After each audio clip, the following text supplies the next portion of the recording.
Metacognition strategy. T is for tune in, Q is for questioning, L is for listening, R is for review. TQLR is important to teaching and learning. TQLR is a metacognition strategy to make your student ready before to listening to a story to make easily. T for tune in, it's first important to learning to be aware. Make sure you're ready, you need to focus yourself.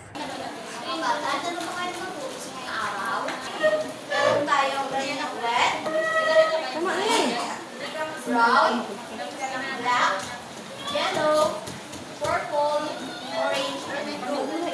Yung red, yung Tagalog niya ay pula, which is yung pinagiti, kuya. Q for question. Questions are so important in order to us to understand more and have interaction to teacher. Kulay natin. Sige, sino nakakaalam? Sige, taas ang kamay. Sige, ano yung walong kulay na meron tayo? Sige, ikaw be, anong kulay? Anong kulay? Ha? Red. Wow, very good. Red. Meron tayong color red. Sino pa? Sige, si kuya, ikaw kuya, anong kulay meron tayo? Ha? Ha? Pula. Yung red, ay ang Tagalog niya ay pula. So, very good din. Sige be, ikaw, anong kulay pa? Ha? Green. O, tama. Meron tayong red. Green. L for listen. As a student, we need to exert effort to listen. And don't forget to take notes some important details for you to be remembered. May mga pangkulay ba kayo? Sige, ito. Bibigyan ko kayo ng mga prutas na to. Then, kukulayan niyo siya kung ano yung nakalagay dito. Kukupayin niyo yung kulay. Okay. O, sino?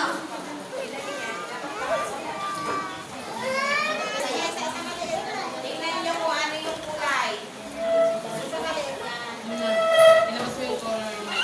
R for review. The learner uses ways or strategies to remember what was they learned. Apply this strategy for the better learning.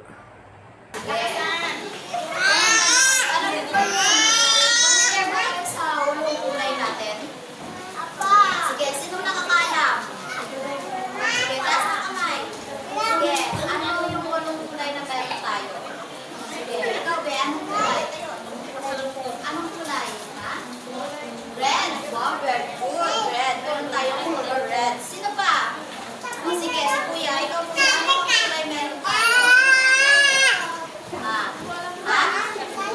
Pula. Yung red, ay ang Tagalog niya ay pula. So, very good din. Sige be, ikaw, anong kulay pa? Ha? Green. O, tama. Meron tayong red, green. Morning, ma'am. Good morning. Ako nga muna. And ngayon, bago tayo magsimula sa ating discussion, magpapakilala muna ako kung sino ako. So, my name is Ma'am Gemma Rose Amiras and ako ang magiging teacher mo sa English na subject. And ngayon, dahil nagpakilala ako, gusto ko naman na makilala ka. Pwede mo bang ipakilala ang iyong sarili? Okay. My name is Patrice Jamaica English. Okay. Please sit down. Thank you, Jamaica. So, our topic for today is all about figure of speech, but we're focused in simile and personification. So before I start my discussion of what is simile and personification, meron akong hinandang activity muna para malaman na kung may idea ba kayo sa ating topic ngayong araw. So, ang una nating activity is sa simile. Dito, kung makikita nyo, may nakikita kayong ginuhitan ko na mga words. So dito, hanapin nyo kung ano ang naghahambing sa kanila. Bibilugan mo. Okay? Dito naman sa personification, sa pangalawang activity is, bibilugan mo din yung katangian ng tao. Katangian ng isang tao na inambing ko sa bagay or hayop or halaman. Okay. Can we start? Ana? Yes! Okay. Sige. Please, stand up.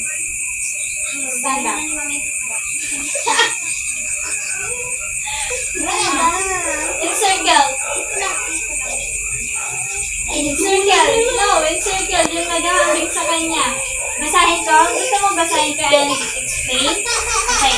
The dog ran fast like lightning. Ang sabi niya, ang aso daw ay mabilis tumakbo katulad ng kidlat. So, saan dyan ang dapat mong bilugan? Right answer? Go. Ako rin.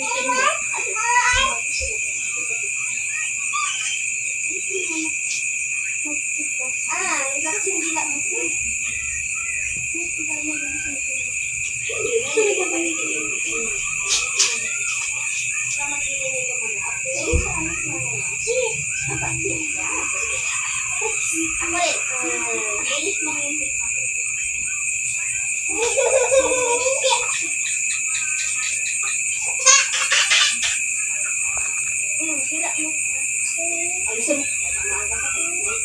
Basahin mo. The flower is dancing. Oh, what's that? Ang katangian ng tao na inihambing ko sa bagay at halaman. Okay. Please sit down. So, here is the dog ran fast like lightning. Ang aso daw ay mabilis ang takbo katulad ng lightning, ng kidlat. Sa tingin mo, this is right or wrong? Right. Okay, right. Here, Jam is pretty like a flower.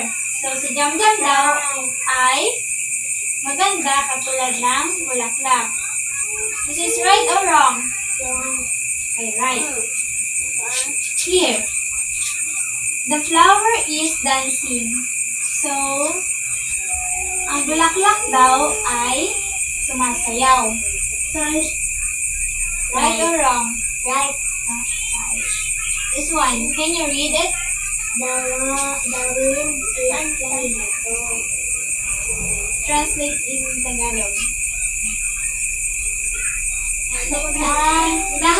Ang hangin daw ay umiiyak. Very good. This is right or wrong? Very good. So now I will discuss what is simile. So, simile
So, ang simile daw ay a comparison of two unlike things using the word like or as.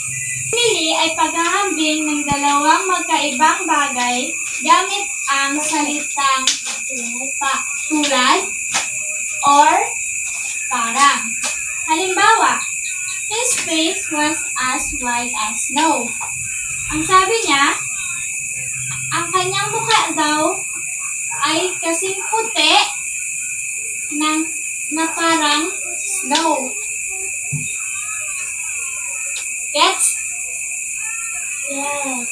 Okay. Sa personification naman,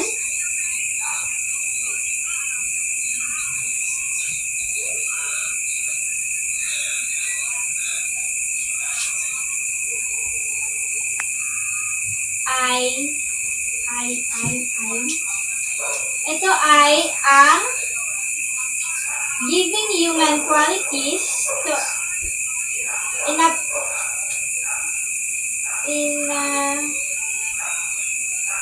inanimate objects. Personification naman daw ay ang direktang paghahalin tulad ng katangian ng tao sa bagay, hayop, at halaman. Halimbawa, Mama. Wait. halimbawa, the cloud is crying. Bakit nga ba natin nasasabi na ang ulap ay umiiyak? So, because every time na umuulan,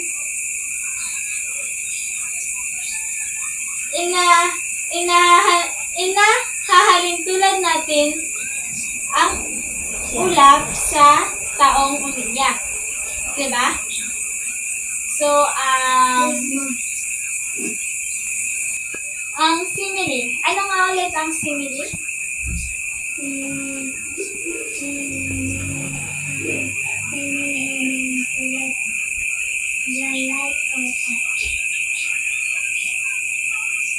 Inihahalin tulad sa? Hinahalin tulad sa light. Hindi. Ginagamit.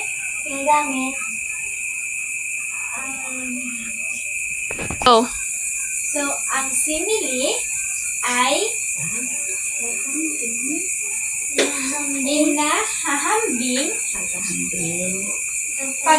paghahambing gamit ang magkaibang bagay. Malo. Ano nga ulit ang simile? Hinahalin sa dalawang magkaibang bagay. Gamit ang light or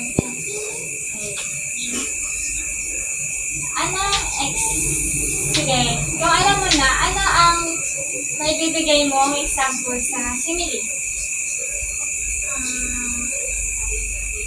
The fish jumped at like a frog.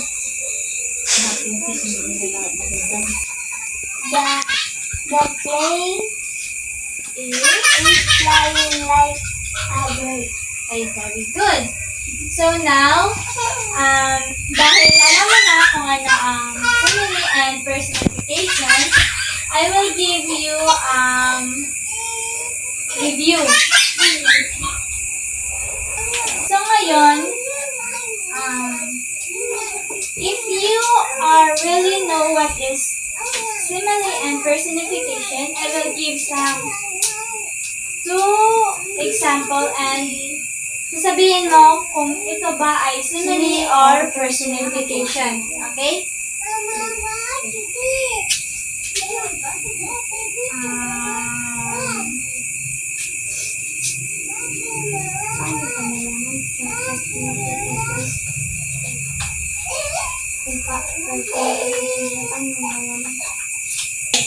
So now, just say to me if the sentence is simile or personification, okay? Now, please read it first. The sun smiled down on us. So, this is simile or personification? Personification. Very good. Number 2. A baby's skin was as smooth as silk. This is simile or metaphor? Metaphor. Personification. Sorry. Simile. What? Simile. Okay, very simile. Okay, very good. So now, alam mo na din ang simile and personification. Tomorrow, we will tackle about the metaphor and idiom. Okay, that's all. Thank you for listening. And take care always. And goodbye. Okay, kids, now let's learn some basic vocabulary. What's your name is? Kian Bernard. And you? Elia Bernard. Wow! Anong grade ka na? Ito. Ikaw? Red Ball. Wow! Advance mo naman! Hey, kinder pa lang siya. Before that, let's go do an activity. Spell me. Now, I have here some illustration board. Alam niyo kung ano to? Word. Illustration board. Here. Lesson board. Sino maghawak? Yan, ikaw ang maghawak. Kumahawak natin. Pa-post na ulit. Now, Kian, mag-spell tayo ng mga words na sasabihin ko sa'yo. Marunong ka na ba mag-spell? Hindi pa. Ngayon, tuturuan kita kung paano mag-spell. Anong mga alam mo na words na naturo na sa inyo? Halimbawa ng numbers. 25. 25. Gusto ma-spell natin kung ilan yung 20? Sige. Magsulat ka dyan ng T. Ganito, Siya na. Dito sa gitna. T, W, E, N, yung maliit lang po na N. Ano pang wala yan? P, Y. Okay. Now, ito po yung na-spell ni Kian na 20. Okay na po. Now, let's proceed. Pulain ka? Hindi na po.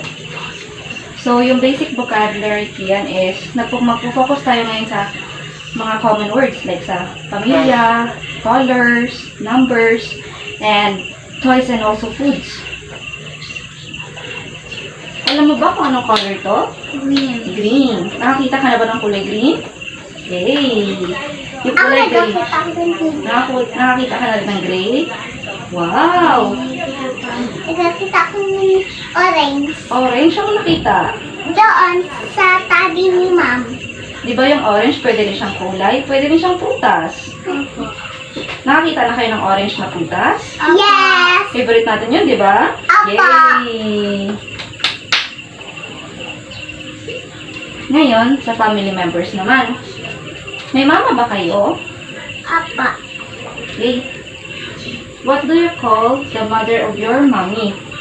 Anong tawag nyo kay nene ninyo? Lola. Lola. Lola din tawag mo? Sa Yes. English, ang lola is grandmother or grandma. Grandmother. Yes po. Yung pangalawang tanong is, what do you call the brother of your mommy? Ano niyo si Kuya Wanwan? Tito. Tito mo siya. Ikaw.